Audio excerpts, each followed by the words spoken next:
жан чыгат. Атаңдын көрүнү коргогон чаңды караса.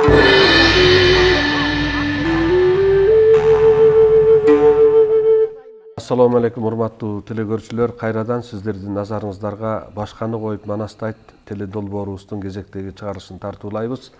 Сиздерге маалым болгондой, биз өткөн 3 телеберүүбүздө ушул Кытай жергесиндеги Кызыл Суу кыргыздарында жашаган белгилүү санжырачы Төлөк Төрөкан уулунун Кыргыз эл санжырасы деген китеби боюнча кеп кылдык элек. Бүгүн дагы ошол кебибизди улантып, студиябызга коомдук ишмер, мурдагы мамлекеттик катчы Дастан Исламович Саргулов агайды чакырганбыз. Куш келипсиз агай студиябызга. Мына ушул санжыраны баягы казып, окуп, аны илимий эмгектер менен орустун окумуштууларынын, батыштын окумуштууларынын илимий эмгектери менен салыштырып, ошонун төп келгендигин өткөн 3 передачада дагы айттыңыз эле. Бүгүн биз ушул санжырадагы кайсыл жерлерине токтололу агай, ошого өзүңүз айтсаңыз. Кепти эмнеден баштайбыз? Бул санжыранын көлөмү 470 бет экен. Биз 3 саат сиз менен маяк куруп, араң 68 бетине жеттик. Албетте муну толук ушинтип тарыхый илимий булактар менен төп келгенин айтып отурсак, буга бир нече күн убакыт талап кылат. Ошон үчүн менин оюмча жетиштүү эле өткөн 3 жолу бердиңиз маекти. Бүгүн учкай айрым орунтуу жерлерине сөз кылып, анан жалпылап жыйынтыктап койсок дагы, анан Шырдакбектин боз жоргосу жөнүндө маалымат аны өзүнчө өз алдынча берели. Ошон үчүн жанагы жыйынтыктоочу 4-5 маалыматка көңүл буруп койсок көрөрмандардын. Биз өткөн жолу 32 бетинде окубадыкпы? Орто тоонун артында Мадуш эл болгон. Ошол элди башкарган Мадур деген шер болгон. Анан кыргыздарга кастык кылып, кыргыздар элиңди алып жем кылды, көп жериңден кем кылды, наамыңды сенин чыгарбай кара жерге тең кылды, ошону барып чапсакчы, бир айласын тапсакчы деп Мадур жетекчисине айтып атат да. Анан Мадур болсо ойлонуп, берде көп ойду айтып, анан мынтип айтып атпайбы? Дүйнөнү бүтүн жойлосом, ушул жөөт элимди ар кайсы жерге алып барып, бирден хан кылып койбосом деп. Албетте бул биздин доордон мурдагы бир нече кылым мурдагы окуялар. Ушул маалымат илимдин жаңы тармагы бул генетикалык генеалогия деген илим калыптанып атат азыр. Тарыхтан анча кабары жок. ДНКны сыпаттап туруп, анан кийин муундардын, адамдардын байланышын. Мындайча айтканда, санжыраны ДНКнын иликтөөсүнүн жыйынтыгы менен санжыра түзүп атышат булар. Бул өз алдынча санжырада. Бул өзүнчө санжыра. Бул эми адам затынын өнүгүү жолундагы кайсыл мезгилде кайсыл эл менен баягы аралашкан, ассимиляция болгон, мутация болгон, ошолорду изилдеген илим да генетика. Туура, ошолорду далилдеген, анан ошонун негизинде ата тегин 40 муун, 60 муун табылып калса 100 муун байланышын ДНК аркылуу далилдеп, талашсыз тастыктап берген илим. Бул эми баягы так илим да. Бүгүнкү айныксыз. Мунду эч ким жокко чыгара албайт. Мүмкүн археологдор бир аз адашат, мүмкүн доорун тактаганда бир аз ката кетет, бирок бу жерде андай жок да. Бул накта илим. Мынагы эмгек мынтип айтылат: труды Евразийского общества генетической генеалогии дейт. Эми кызык жери азыркы казак улуу жүз, орто жүз, кичүү жүз жөнүндө талай маалымат бар экен. Абдан пайдалуу. Кыргыздар жөнүндө талай маалымат бар экен. Эми ушул жерде бизге көңүл бура турган нерсе, билесиз, кыргыздын ДНКсында сыпаттама R1A1 деген гаплогруппа. Ооба. Эми Жөөт элинде эки чоң уруу бар. Ошонун Ашкенази деген чоң тайпасы Жөөт элинде. Алардын ДНКсы иликтегенде кыргыздардан 100 адамдан 65 R1A1 болсо, Ашкенази Жөөт элинен 50-55 адамында R1A1 болуп атат да. 100дөн 55. 50% экен да. Жарымы деп коелу. Жарымы деп коелу. Эми кийинки мына 2 жылдагы жаңы ачылыш R1A1 дагы мүнөздөлүп, дагы тереңирээк сыпатталганда SNP Z93 деген дагы мүнөздөмө бар экен. Мына кыргыздарга тиешелүү R1A1-дин ичинен SNP Z93 болуп атат. А эми Ашкеназида R1A1 SNP Z94. Бул ажырым 1,5 миң, 2 миң жыл мурда пайда болгон экен мутациянын жыйынтыгында. Ошо 1,5 миң жылда бир эле баягы баскычка өзгөрүптүр да. Өзгөрүлөт да. Баш өзгөрүлбөйт албетте. Кийин өзгөрүлөт, мутация болот. Демек агай, жөөттөр менен кыргыздардын байыркы мезгилдердеги байланышын, бул Санжырадагы байланышты илим тастыктап аткан. Мен ошону айтайын деп атам да. Мына бул Санжыранын улуулугу, бул Санжыранын тактыгы эмнеде? Генетиктер айтып атат. Бул Жөөт элинин Ашкенази тайпасында R1A1 деген гаплогруппа табылып атат. Эң кызыгы Аржан дөбө мүрзө, Пазырык дөбө мүрзө биздин доордон 8 кылым мурда, анан 5 кылым мурда, ушу доордо. Аларда сүйөктөрдү толук ДНК анализ кылды да, толук. Ошол коюлган аял эркектин гаплогруппасы R1A1 SNP Z93 болуп атат. Эми бул талашсыз кыргыз деген сөз. Бүгүнкү кыргыздардыкы деле ошондой да. Бүгүнкү кыргыздар менен Z93 SNP башы R1A1 болуп атат да. Эми бул накты кыргыз деген сөз да. Бул чоң ачылыш да. Себеби Аржан дөбө мүрзөсүнүн диаметри 120 метр. Элестетип көрүңүз. Бийиктиги 20 метр. 83 ат толук коюлган. Ошол жерде канча алтын буюм. Бирок эң кызыгы ошол мүрзөдө, дөбө мүрзөдө Египеттен келген, Араптан келген, Индиядан келген буюм тайымдар көп табылып атат да. Агай, биз ушу Аржан баягы дөбө мүрзөсү боюнча атайын өткөндө теле берүү бергенбиз. Кубаныч Ороев деген биздин жаш окумуштуу жигит, анан ошондой эле Жаксылык Сабитов деген казактын профессору менен ушул передача кылганбыз. Анан эми ушу Жөөт менен кыргыздын байланышы, бизде кыргызда дагы Израиль деген аттар көп да. Бар. Анан бул каяктан Жөөттүн атын эмнеге коюп койгон деген суроолор келе берчү да. Анан ушул жерде байыркы Санжырада бул Төлөк Аксакалдын жазган Санжырасындагы Жөөт менен кыргыздын байланышы илимде дагы тастыкталып аткандыгы, бул ошо бир мезгилде жанаша эл болуп жашаганбы же кандай болгон? Карым-катнаш болгон, бир убакта касташып калган, бир доордо достошуп калган, кайта ортодо таарыныч, ажырым болгон. Бирок биздин бабалардан бир тобу тияка кирип кеткен, тилин өзгөрткөн, Жөөт тилине өткөн, бирок R1A1 дегени талашсыз болуп атпайбы. Ассимиляция болуп кеткен. Болуп кетти да. Ошонун тилин, маданиятын. Бирок бүгүнкү күндөгү ошол жанагы Израиль мамлекетинин жетекчилеринде дагы R1A1 бар дегендин канчалык далили бар экен агай? Толук далилденген Нетаньяхунун ДНКсы чыкты.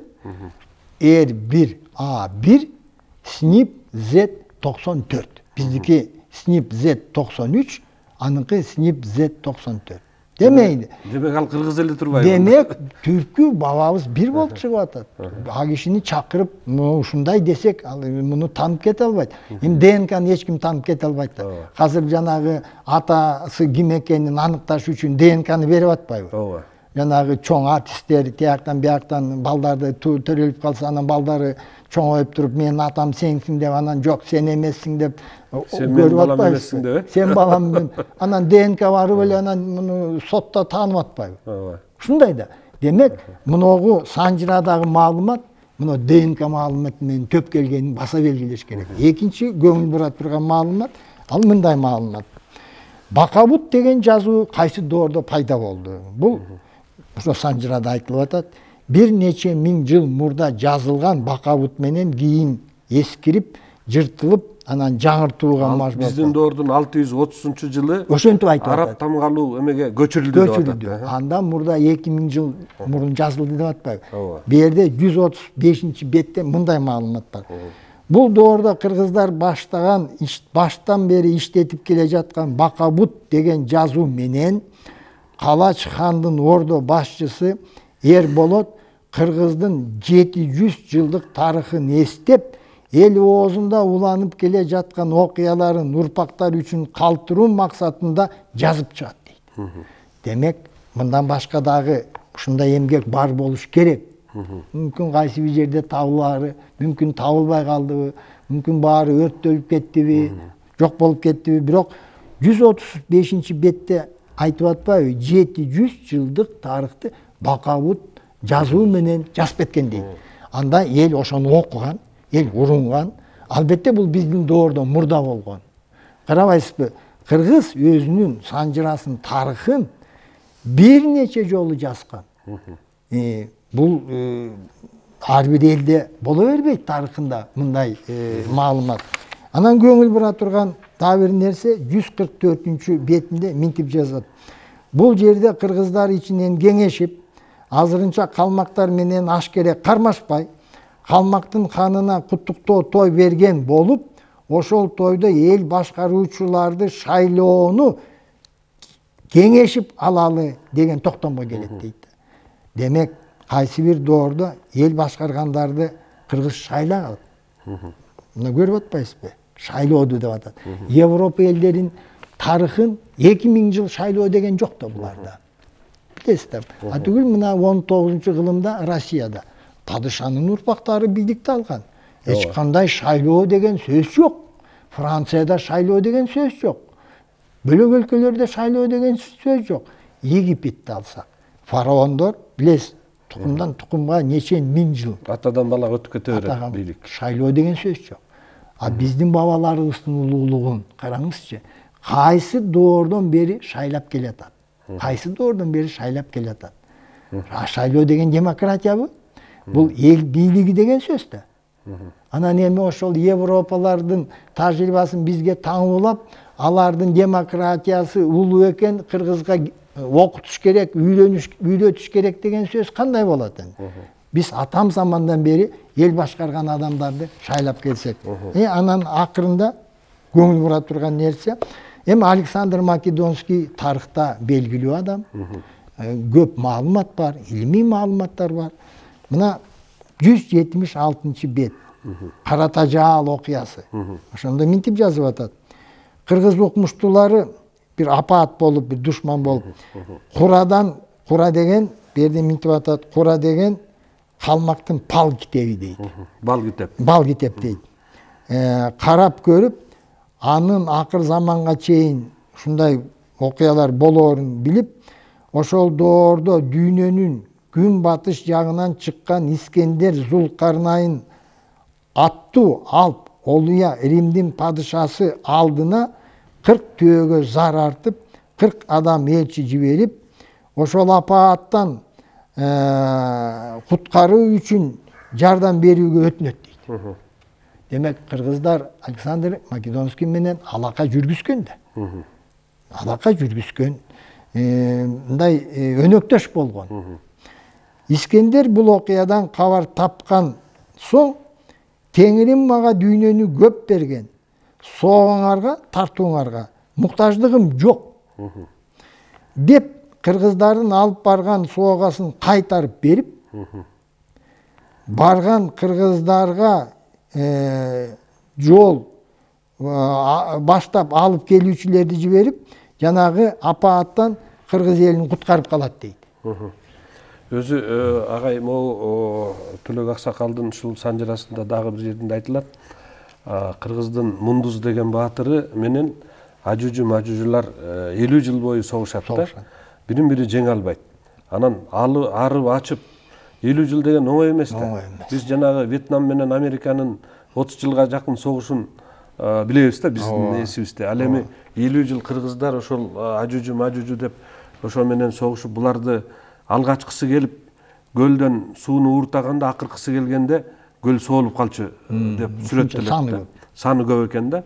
Анан ошол мундус Александр Македонскийге Искендер Зулкарнайынга кат жөнөтөт экен да, ошолну айтып атса керек. Анан Искендер 100 000 аскер курап келип, анан ажужу мажужуну кубалап, бир тоонун эмесиндеги үңкүргө камап туруп, анан таш менен жыйып туруп коргошун куюп койгон дейт да.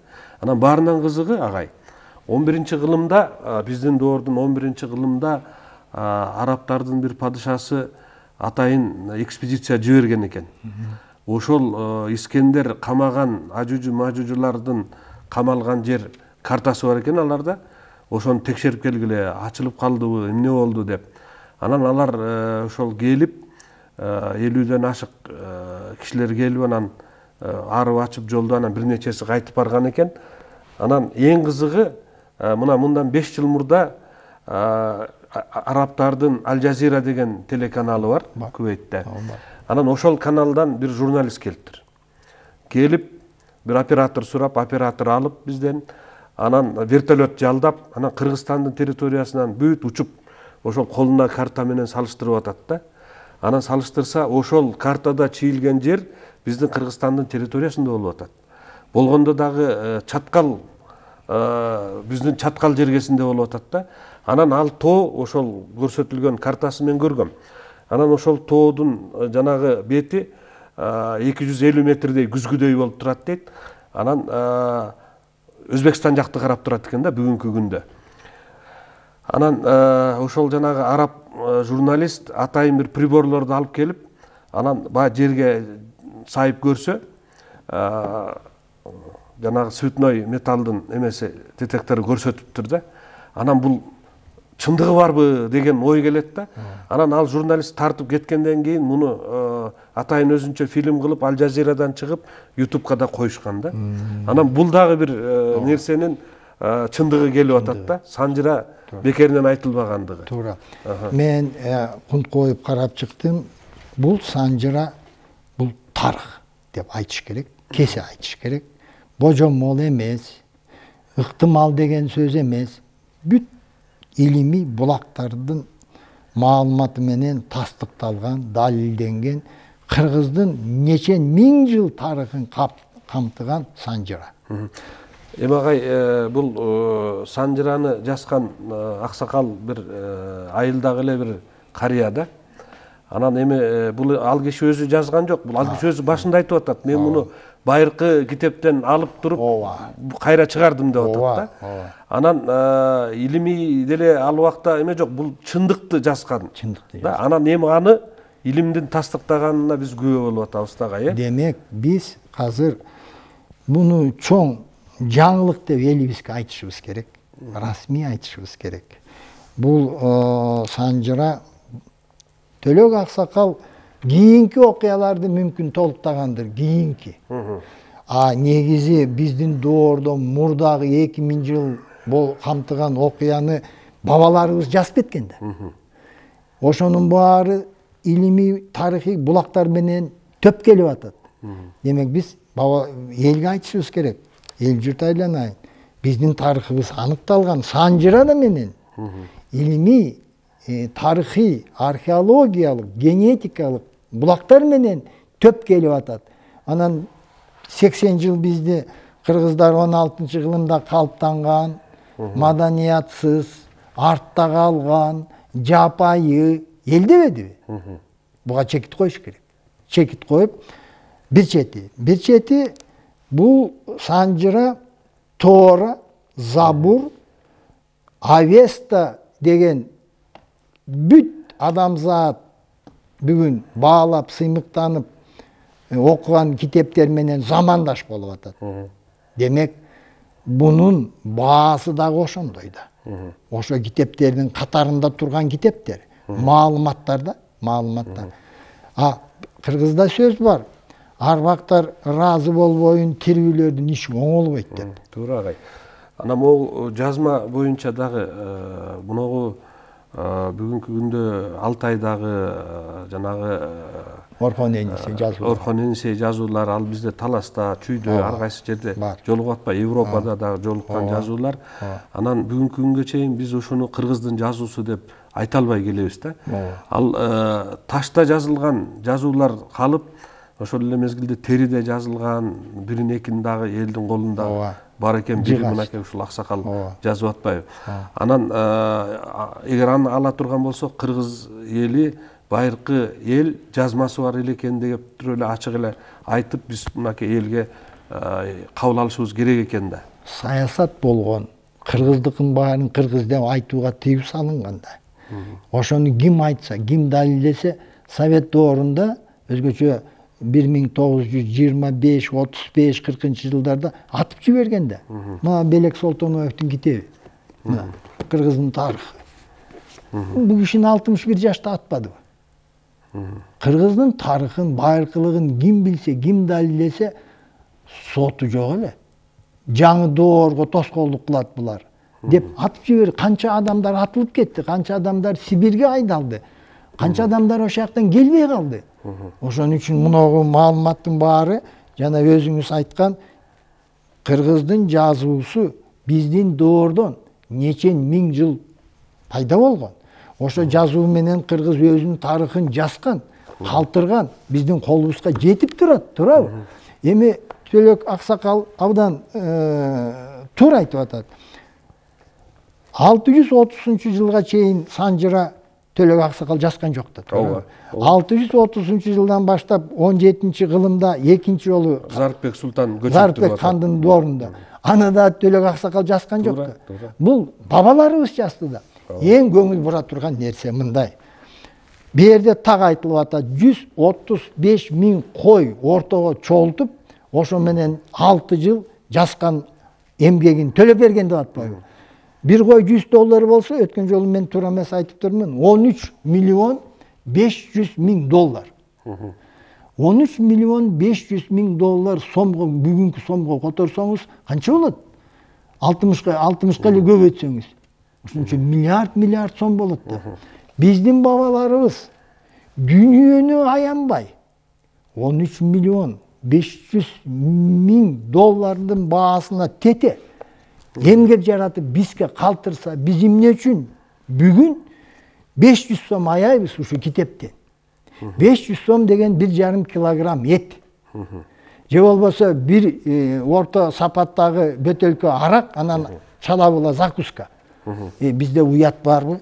Биз ушул бабаларыбыздын 4000 жыл тарыхын камтыган китепти сатып, заттап, төргө коюп койсок, биз эмнебиз кемит? Бул өзү негизи ар бир кыргыздын үйүндө тура турган китеп да. Ар бир кыргыздын баласы окуп, ушул жерден өрнөк ала турган китеп. Окубаса дагы ырымдап, окубасын ырымдап, бабалардын арбагы камтылган китеп, айланайын. Арбактар колдобой, эми кыргызда аймата арбактарга бата кылат го, мына бул ошонун материалдык далили болуп турбайбы? Ошон үчүн мен оюмча бийликке кайрылып, мына үйлөнүү үлпет тойлорунда каттоо болуп атат да. Эмне үчүн ошондо ар бир жаңы үй бүлөгө ата бабалардын 4000 жыл тарыхын бербейбиз? Жогорку окуу жайларда диплом алып атат. Мына аскери окуу жайлар, милициянын окууларын бүтүп атат. Диплом алып атат. А диплом макул, бирок буга тете эмне бар? Буга тете эчтеке жок кыргыздарда. Ошон үчүн ушундай аракет кылып, кыргыз элинин өзүнүн түпкү тамыры каякта жатат? Кыргыз эли кандай тарыхый жолду басып өттү? Кандай ийгиликтерге, кандай кемчиликтерге учураган деген мааниде муну калың элге таратыш керек. Мен баасын карасам 150 юан дейт. Бул $25. $25 деген 1,5 миң сом. Биздин басмакананын баары менчик, бир экөө менен сүйлөшсөм айтат. 500 сомго чыгарып берелик дейт. 500 сомго чыгарып берелик. Айтып атпаймынбы? 500 сом. Эгерде алам дегендер сизге мана жаңырыгы телефон чалбай биз алат элек, биздин айылда 10 адам алат эле, биздин айылдан 20 адам алат эле десе, муну чыгарып туруп элге берсек, ошон үчүн ошондо биз өзүбүздүн ким экенибизди таамай так ажыратып, жана идентификация деген сөз бар азыр, ким экенин өзүн тааныбай калган элдер көп. А биздин тарыхыбыз берде толук. Өзү бул китепти Кызыл суу кыргыз басмасынан чыкканда 11-жылы анан Төлөк Аксакал менен сүйлөшкөм. Анан ал киши айтып атпайбы, айылдан келип бир коюн жетелеп келип бир китеп алып кетип атышты депчи. Анан чынында эле бул чоң эмгек болуп атат да. Анан бизде Кыргызстанда эми аз эле сан келген Кыргызстанга. Бирок ушул ар бир кыргыздын мен кыргызмын деген патриот мекендешибиздин үйүндө тура турган китеп да, чынында агай. Илгери кыргыз мындай болгон. Ар кандай окуяга байланыштуу ата тегин билбей калып, бөлөк жерде өсүп калган, өзүнүн жет атасын сүрүштүрүп аракет кылган да. Ооба. Ким жет атасын тактап берсе, бир ат мингизген. Бул нарк ушундай болгон. Жетесин таап берсе, бир ат мингизген. Бул китеп кыргыздын 150 миң бабаларынын муунун айтып атат. Эгерде ошо менен айтсак, жети атаны бир жылкыга бааласак, тактап берген. А 150 муун тарыхын биз канча төлөп беришибиз керек? Ушундай деп баалашыбыз керек да. Эгерде биз өзүбүздүн байыркылыгыбызды билбесек, эгерим биз келечекке жол таппайбыз. Урунабыз, тигил элди ээчибиз, бул элди ээчибиз, бирөктү ээчиген бактылуу болобу? Албетте биз өзүбүздүн рухий өзөккө таянышыбыз керек. Биз мынакей Швейцария болобуз деп бүт дүйнөгө жар салганбыз да бир мезгилде. Бирок тилекке каршы Швейцария боло албай келебиз да.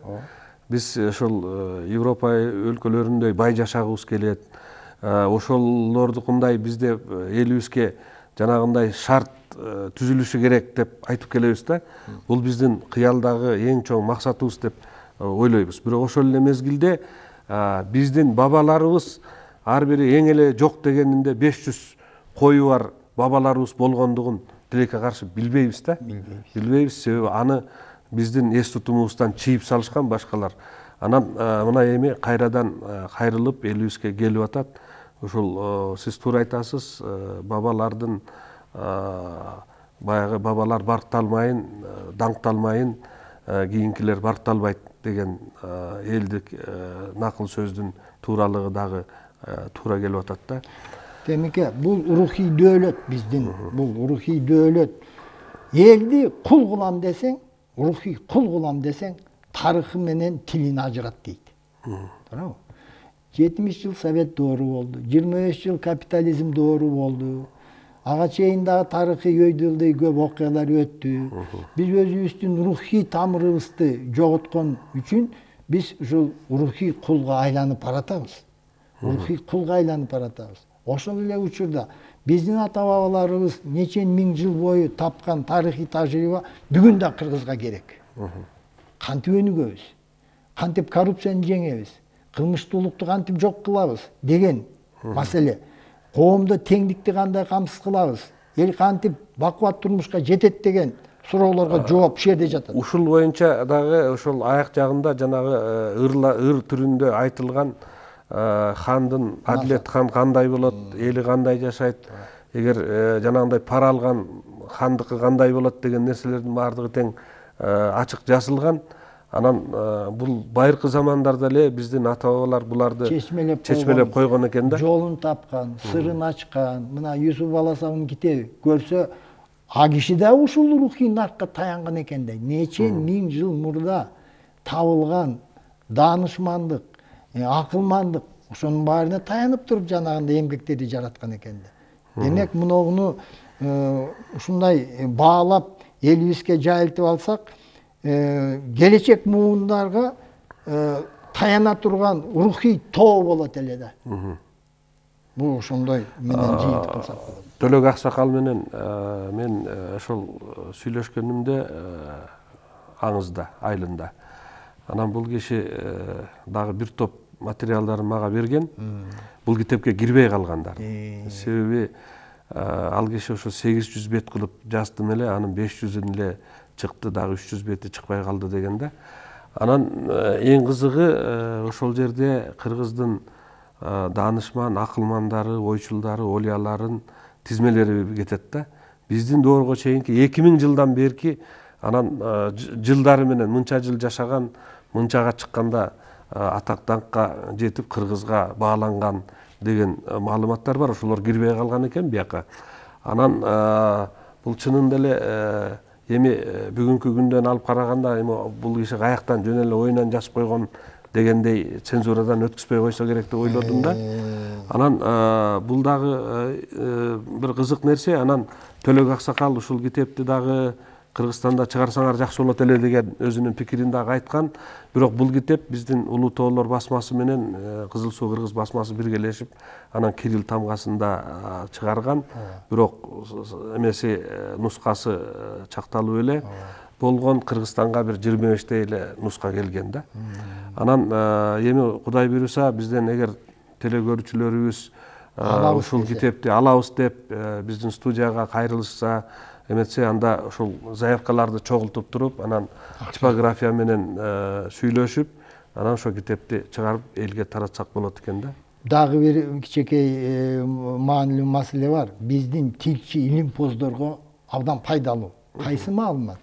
Ар бир бетинде кыргыздын байыркы сөздөрү бар. Ошол 2000 жыл мурда, 1000 жыл мурда, биздин доордон мурдагы сөздөр бар. Ошонун мааниси ар бир бетинде чечмелеп берилген. Биздин тилчилер үчүн табылгыс маалымат. Докторлук диссертациянын бир нечесин жактап койсо болот.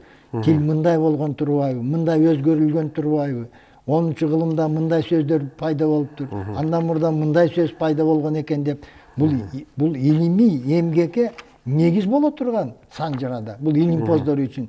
Биздин илимпоздор эми Совет доорундагы багы тиги деген майда темалар менен эмгектенип келатат. Өзүбүздүн эне тилибиздин түбүн изилдесек, ушул жерден аныктасак, бул элге керек, келечек илимге да керек да.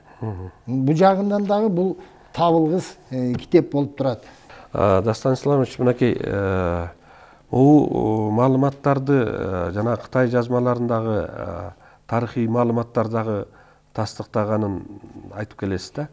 Ошолорго да токтоло кетсеңиз. Бул китепти сиздер көрөрмандарга бир нече жолу көрсөткөн болушуңуздар керек, Бул Кытайдын императорлору кыргыздарга жазган каттардын кыргызча котормосу да. Анан ар бир бетте мындай кылган жарымы Кытай жазуу менен, анан жанында котормосу менен. Бул байыркы доордон бери ушул 17-кылымга чейин Сымачандан бери. Сымачандан бери маалыматты камтылган. Биздин маегибизде убакыт чектелүү. Ошон үчүн биз санжыра менен анан археологиялык белгилүү атактуу тарыхчылардын эмгектери менен төп келгенин далилдедик да. Эгерде убакыт кененирээк болсо, 3-чү булак ушу каттар. Ушу каттар. Ушу каттарда маалыматтын баары, ачык айтам, баары санжыра менен төл келет экен да. Төп келет экен, дал келет экен. Мен бир топ жерлерин бу жерде минтип чаптап койдум. Белгилеп 840-жылда, 740-жылдагы, 550-жылдагы окуялар куду бир адам барып айтып жастыргандай болуп дал келип атат да.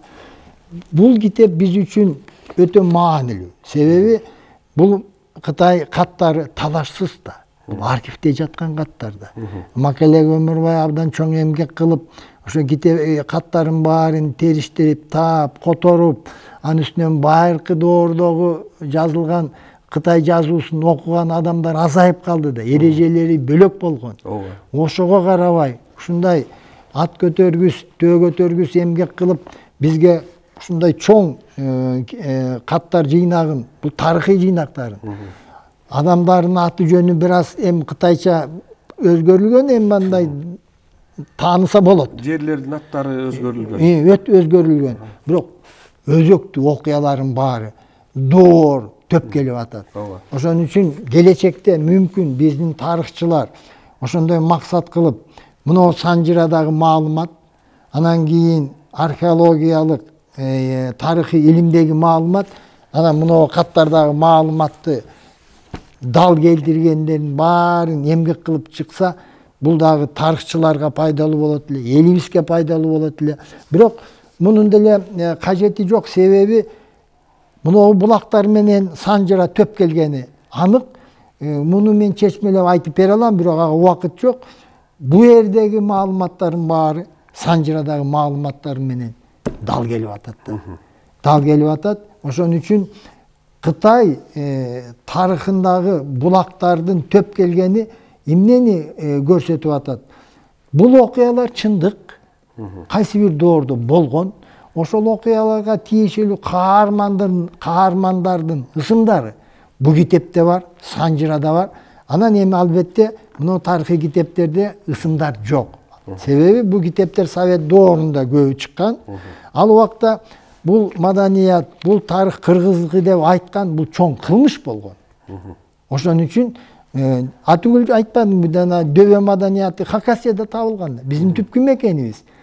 Ошо Хакасияда табылган деп айтпай, Андрон, Афанас, Карасук, Тагар деп мындай каймана кылып койгон да, изин жашырган. Муну эске алышыбыз керек. Анан өтө маанилүү маселе. Дагы эле баягы Киселевдин эмгегине кайрылсак. Мына бул эмгек өтө көлөмдүү. 750 бет берди, өтө көлөмдүү. Бул Илимдер Академиясынан чыккан бул китеп. Мен өткөн жолу окугам. Афанасий доорунда элдин теңдиги, ажырым болбогону жазылып турат. Тагар маданиятында дагы ошол жазылып турат. Мүзөлөрдө баары бай кедей деген белгисиз деп да. Бирок өтө кызык маселе. Тагар маданияты доорунда бул биздин доордон 8 кылым мурда. Мүзөлөрдө эмне табылган? Жылкыларга баскан тамгалар.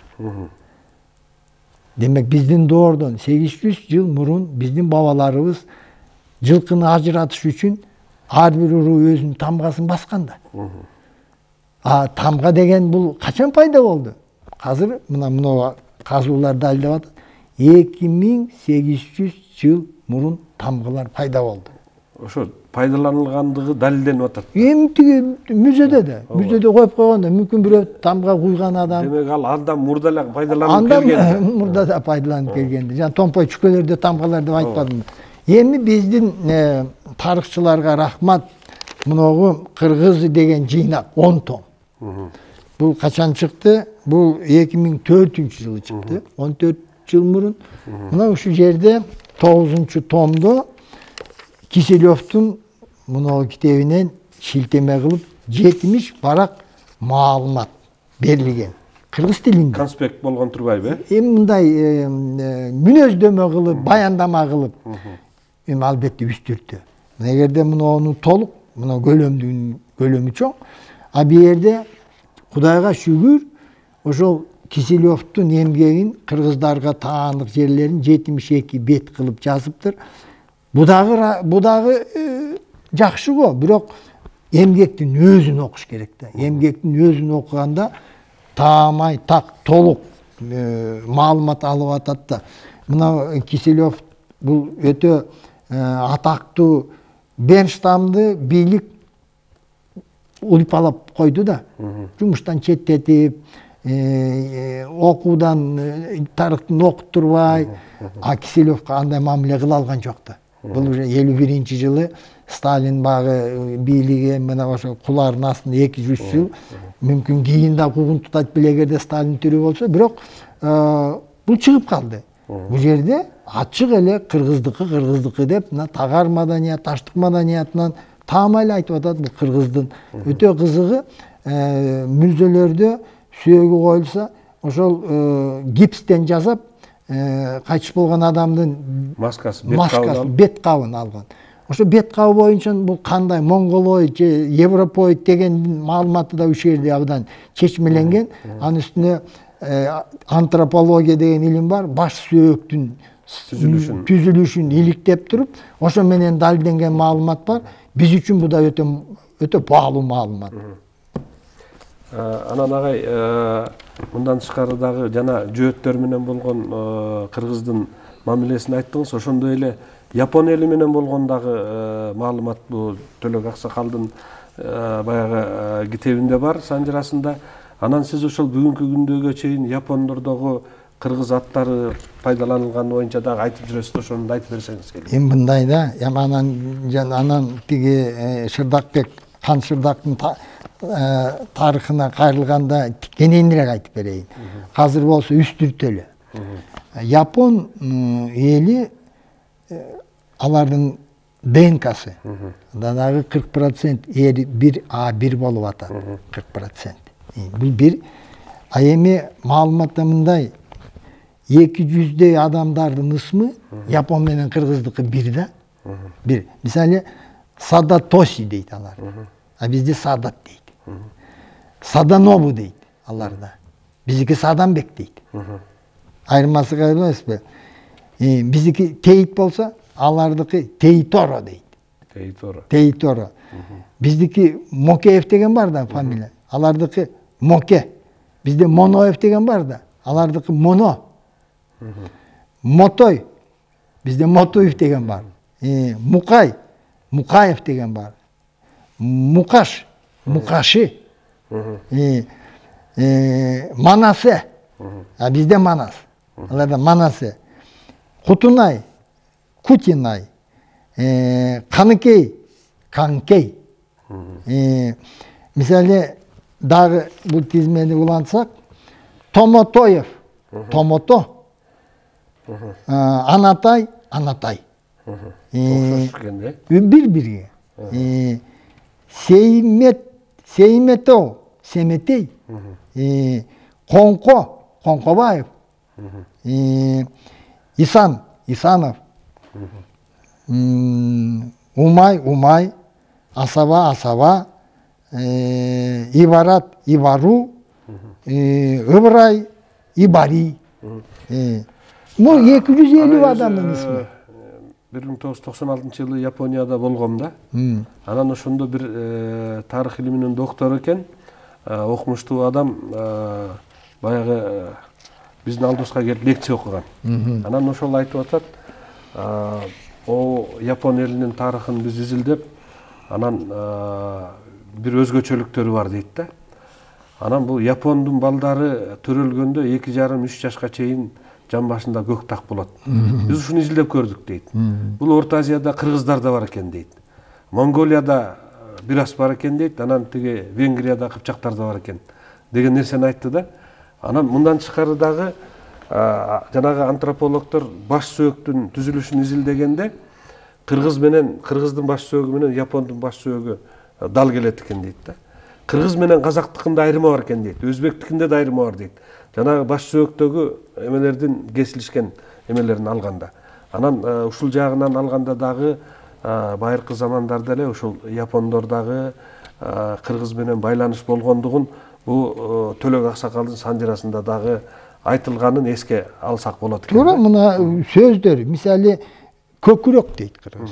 Алар кокоро дейт. Биз ич дейбиз. Алар ичөө дейт. Шамал куюн дейбиз. Алар коюн дейт. Же болбосо биз жука дейбиз. Алар жуки дейт. Биз жүндү жүн дейбиз да. Булар жунмо. Жунмо дейт. Жут түшкөн жылдарды алар жутай дейт. Жутай дейт. Жут деген сөздөн жоргону жоко дейт. Деген тамга түшүп калганда канжо, канча деген сөз. Алардыкы канжо дейт. Мисалы куса, скучать, куса болуп сагынуу деген сөз. 2000 сөз бүгүн мааниси бирден бир. Демек, бул жагынан алганда дагы ушул санжыранын баалуулугу менен илимий эмгектердин төп келгендигине дагы бир далил болуп атат да бул. Могу жерде көп маалымат бар. Япон эли менен карым-катнашты мүнөздөгөн, баяндаган, кайсы доордо болгон, кайсы окуяларга байланыштуу, кимдер барган деген маалымат бар. А эми мына китеп бул Москвадан чыккан. Байыркы история древнего мира деп. биздин доордон мурдагы окуялар. Бул Илимдер академиясы Москвадан чыгарган Союз убагында 1989-жылы чыккан. Союз убагынын алдында чыккан. Мына древняя Япония дейт. Ушу древняя Япония дегенде тарыхын мындай деп 3кө бөлүп атат булар.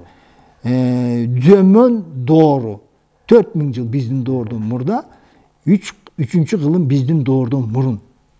Экинчи доор тарыхы Яйои дейт. Биздин доордон 3 кылым мурда, биздин доордун 3 кылымын камтыган. Анан Кофун доору же Курган же дөбөлөр доору дейт. 3 кылым биздин доордон, 7 кылым биздин доорго 400 жыл. Буну мүнөздөгөндө минтип айтып атат. Ошо доордо 10.000 дөбө мүрзө калган дейт. Японияда. 10.000 дөбө мүрзө. Негизи тоолордун ыйыктыгын анан бабаларын, арбактарын даңазалаган доор деп атат. Мына көрдүңүзбү дөбө маданият, дөбөлөр. Жанагы Япондун улуттук аспабы менен комуздун бирдей болгондугу жөнүндө өткөндө айттыңыз эле, аларда 3 кыл эмеси жок. Ооба, берене жок, 3 кыл. Бир гана айырмы, алар сөөк менен чертет. Сөөк менен чертет. Анан ушул жагынан алганда дагы ошол байланыш. Кыргыз менен Япон элинин байланышы болгондугунун далилин. Тил аркылуу, сөздөр аркылуу, адамдардын ысмы аркылуу 200 ысым бирдей бүгүн. Мынакей бир нече передача тарттык, бир нече саат убактыңызды бөлүп, ошол Кыргыз эл санжырасы китеби боюнча теле передача кылдык, элге кайрылып айтып бердиңиз.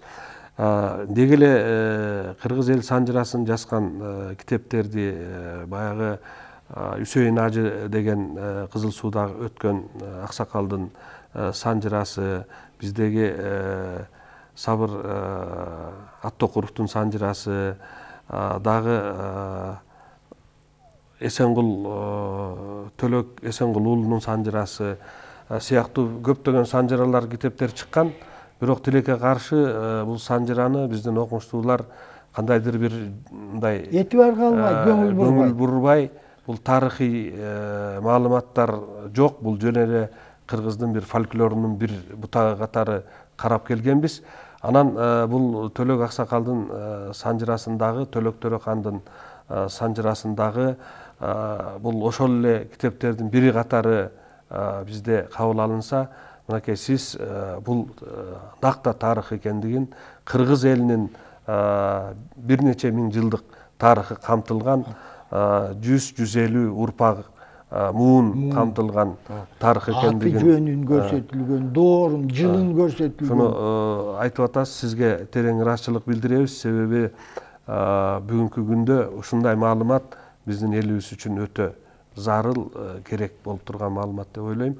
Анын үстүнө сиз орустун окумуштууларын 19-18 кылымда өткөн окумуштуулары менен бүгүнкү күндөгү генетика илиминин чыгарган тыянактары менен салыштырып, анан ушул санжырадагы айтылган окуялар, санжырадагы келтирилген саптардын бардыгы тарыхта орду бар, чындык болгондугун айтып атасыз. Сизге терең ыраазычылык билдиребиз.